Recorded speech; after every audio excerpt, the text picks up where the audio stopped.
How to change Instagram story from close friend to everyone.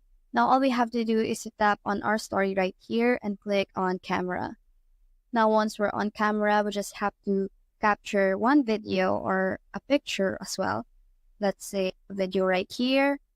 And then we can share this to everyone or our close friends. It's right here. And we can add several people to our close friends list.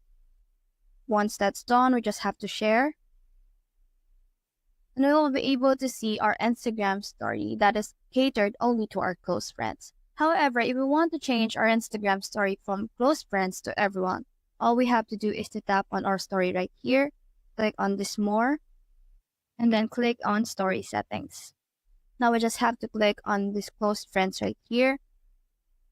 One way to do this is to select everyone and every follower you have for them to be able to see your Instagram story. However, if you don't want to do that, all you have to do is to clear everyone out of your close friends list and hit done. Now you just have to go back and click on more again. Now you just have to save the video. Let's say right here. Now once you've saved that to your camera roll, all you have to do is to go to your story and click the video right now. The next thing to do is to tap on this button right here and share this to everyone. There. So that's how to change Instagram story from close friends to everyone.